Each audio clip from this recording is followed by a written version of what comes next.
10 বছরের পিকনিকের প্ল্যান আমাদের কিন্তু এবছর হয়েছে, মানে এবছর যা যা প্ল্যান আছে সব স্যার করে নেবে, এবার সব করে নেওয়া হবে। হ্যালো ফ্রেন্ডস, আজকে আমরা বেরিয়ে পড়েছি চায়না মন্দির যাওয়ার উদ্দেশ্যে।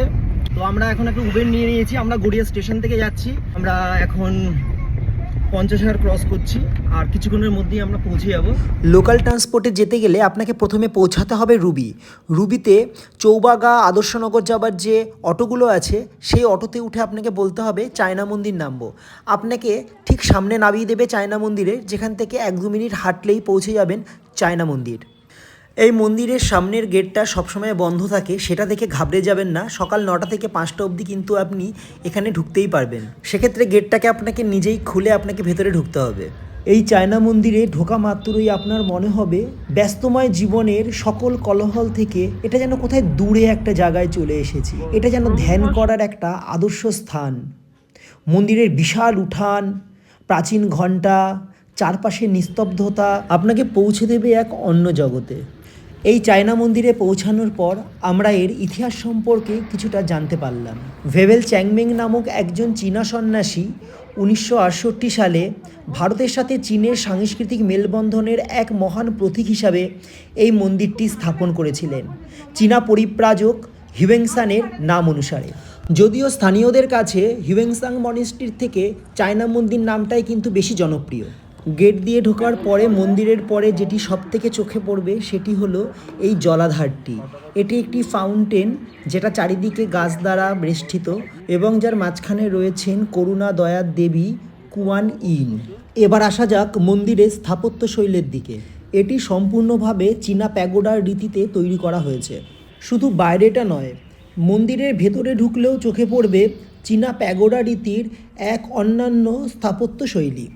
আপনি যখনই মেন গেট থেকে এই মন্দির চত্বরে ঢুকবেন এবং পুরো উঠানটা পেরিয়ে মন্দিরের ভিতরে প্রবেশ করবেন, একটা জিনিস কিন্তু আপনাকে বারবার মনে করিয়ে দেবে এখানকার স্নিগ্ধ শান্ত রূপটাকে। এমন শান্তির জায়গা হয়তো এর আগে আপনি কখনোই দেখেননি। এত কোলাহলের মধ্যে এমন একটা শান্তির জায়গাও হতে পারে, এটা কিন্তু জাস্ট ভাবাই যায় না। আমরা সবাই এসে বারবার একটা কথাই বলছিলাম, আমাদের সবার মুখে একটা কথাই ছিল, সেটা হলো যে জায়গাটা কতটা শান্ত, কতটা স্নিগ্ধ।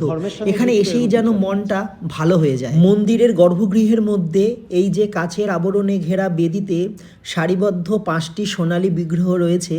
এবার চলুন তাদের সম্পর্কে কিছুটা জানা যাক।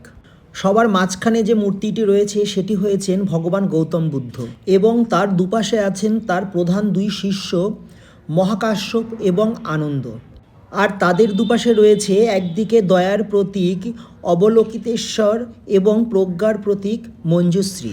মূর্তির পিছনে কাঠের কারুকার্য এবং রঙিন ছটা মন্দিরটিকে এক মায়াবীয় পরিবেশে রূপদান করেছে। এছাড়া এখানে আরও রয়েছে কিছু বৌদ্ধ সম্পর্কিত কিছু জিনিস, তাদের উপাসনা সম্পর্কিত কিছু জিনিস। ব্যস্ত জীবনের মধ্যে থেকে যদি একটু শান্তির জন্য কোথাও যেতে চান, এটা কিন্তু একটি আদর্শ জায়গা, যেখানে এলে আপনার মন কিন্তু একদম শান্ত হয়ে যাবে। তাহলে আর দেরি কেন, আপনি যার সাথে এখানে আসতে চান তাকে এই ভিডিওটি অবশ্যই শেয়ার করে দেবেন। আর ভিডিওটি যদি আপনার ভালো লাগে তাহলে ভিডিওটিকে অবশ্যই একটি লাইক করবেন। আর ভিডিওটি আপনার কেমন লাগলো কমেন্টে জানাতে কিন্তু একদম ভুলবেন না। আরও যদি কিছু জিজ্ঞাসা থাকে অবশ্যই কিন্তু আমাদের মেসেজ করে দেবেন। আপনাদের প্রত্যেকের মেসেজের রিপ্লাই দেওয়ার জন্য আমি কিন্তু এখানে রেডি। আমি এখানে এসেছিলাম আমার 3টে স্টুডেন্টকে নিয়ে। আমরা কিন্তু খুব ভালো সময় এখানে কাটালাম, বেশ অনেকটা সময় আমরা মন্দিরের ভেতরে কাটালাম। তারপরে আমরা আবার বাইরে চলে এলাম। আমরা বেশ কিছু ছবি তুললাম, ভিডিও বানিয়ে নিলাম।